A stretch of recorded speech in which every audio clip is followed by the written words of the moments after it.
Assalamualaikum warahmatullahi wabarakatuh. Jumpa lagi dengan Esti Pelajar. Kali ini akan sharing materi ekonomi kelas 11 SMA, kerjasama ekonomi internasional. Sobat Esti, tiap negara memiliki kondisi geografis dan sumber daya manusia yang berbeda-beda.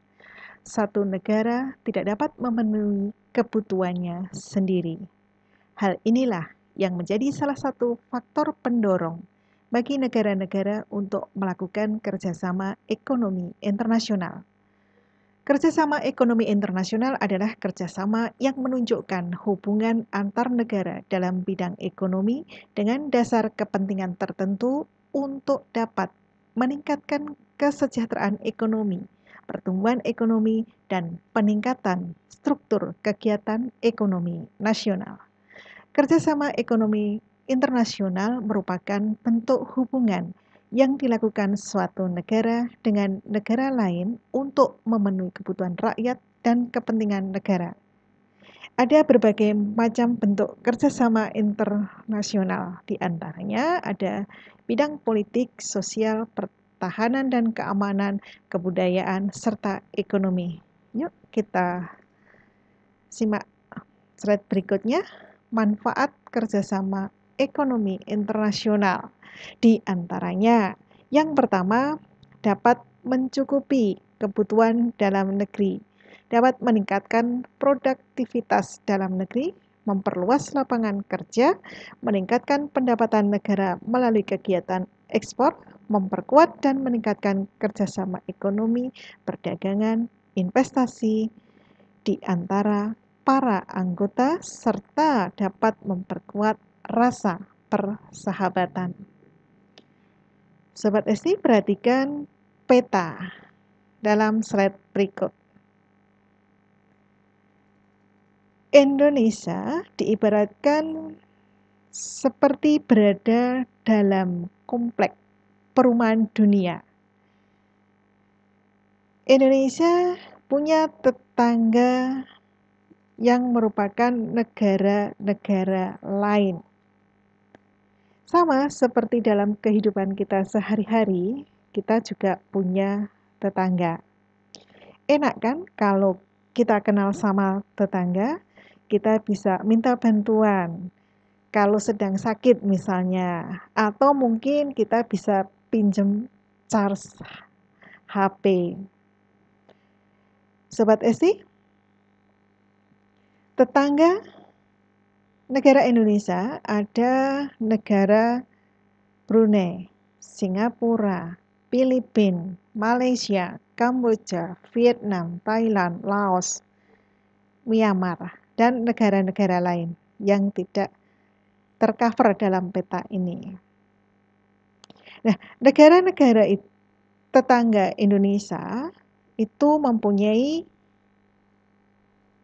kepentingan dan kebutuhan yang berbeda-beda. Salah satu jalan untuk menjembatani keperluan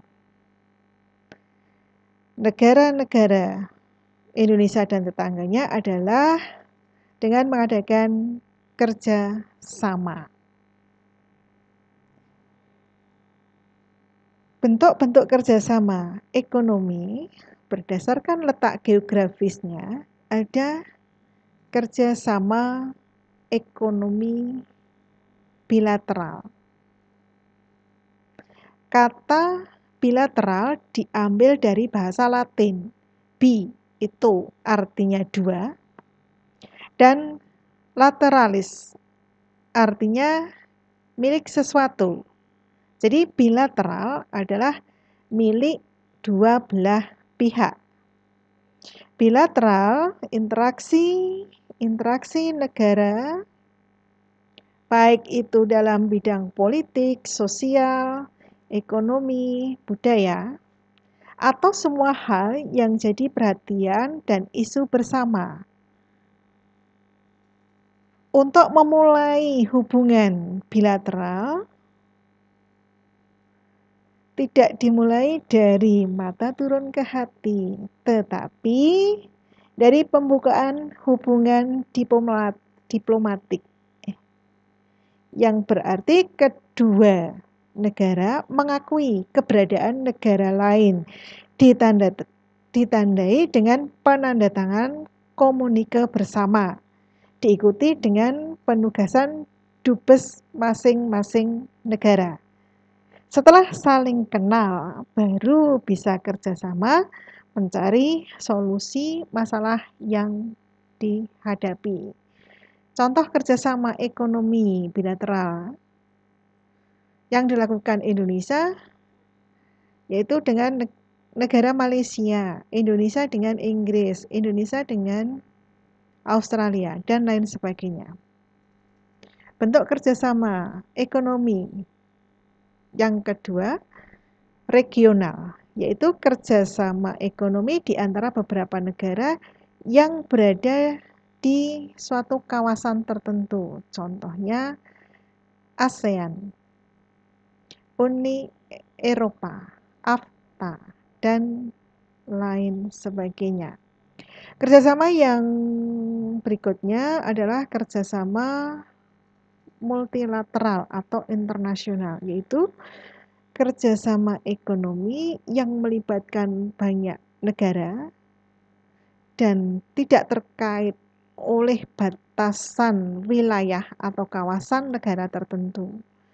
Contohnya kerjasama Indonesia, Jerman, Rusia, Jepang, Inggris, Cina, dan lain sebagainya.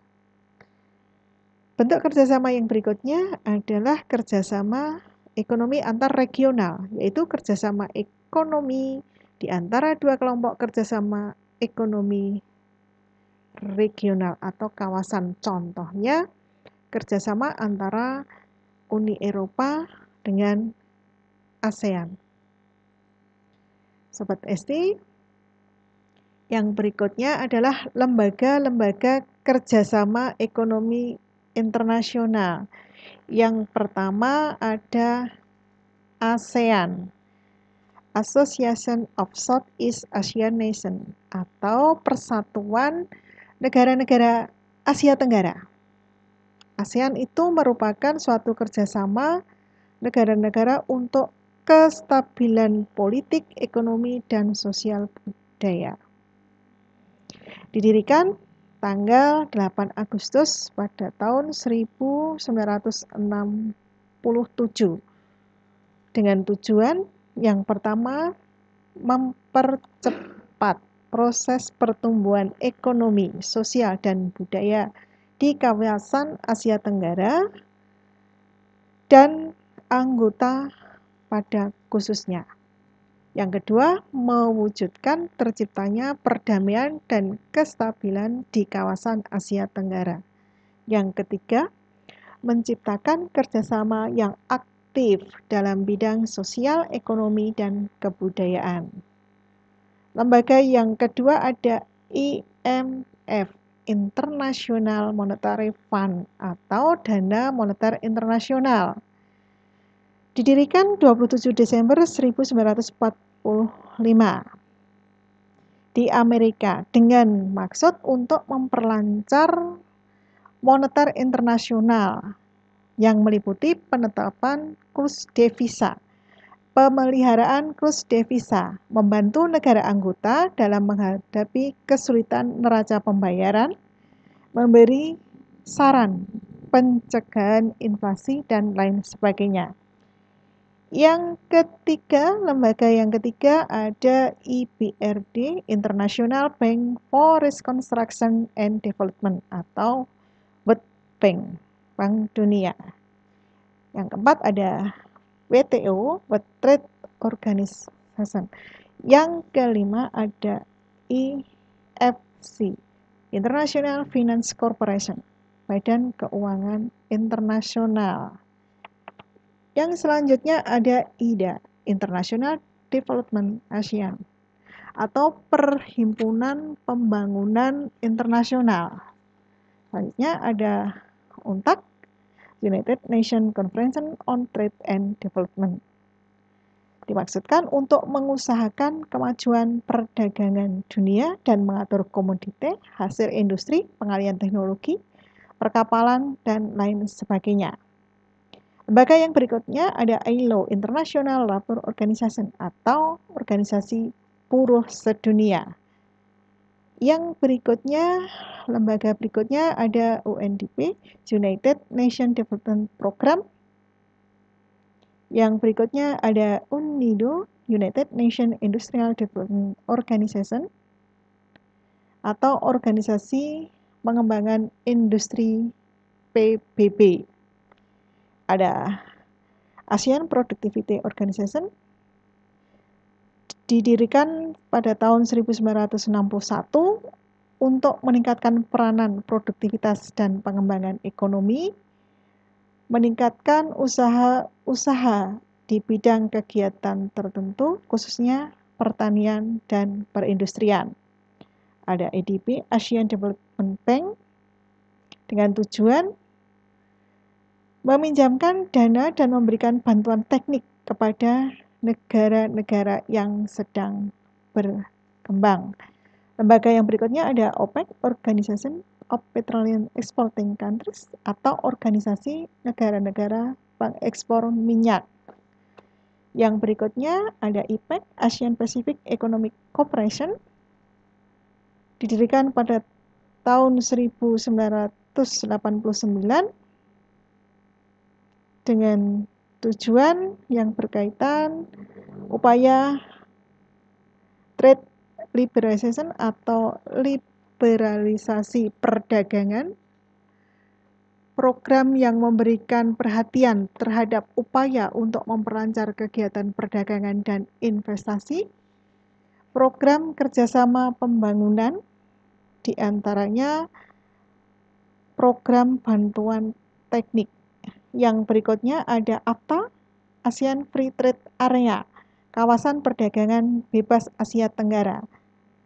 Lembaga berikutnya ada NAFTA, North American Free Trade Agreement, yaitu persetujuan perdagangan bebas Amerika Utara. Lembaga yang berikutnya ada WTO, World Trade Organization.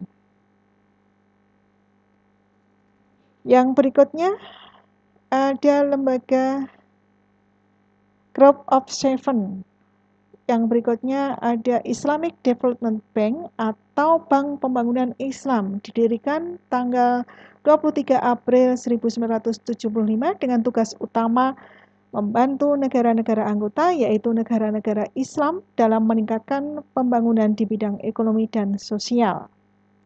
Yang berikutnya ada ASEM, Asia Europe Meeting, yaitu forum kerjasama negara Asia dan negara Eropa untuk memelihara perdamaian secara global, stabilitas dan kemakmuran yang bertujuan memajukan kegiatan perdagangan dan investasi lebih besar antara dua kawasan, melihat liberalisasi perdagangan dan investasi serta fasilitasi di negara anggota. Didirikan pada tahun 1996.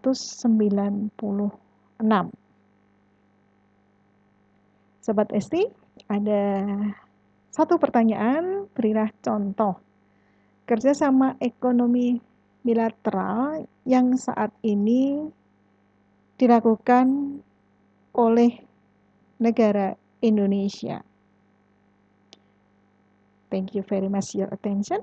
Sampai jumpa dengan video Esti belajar berikutnya. Wassalamualaikum warahmatullahi wabarakatuh.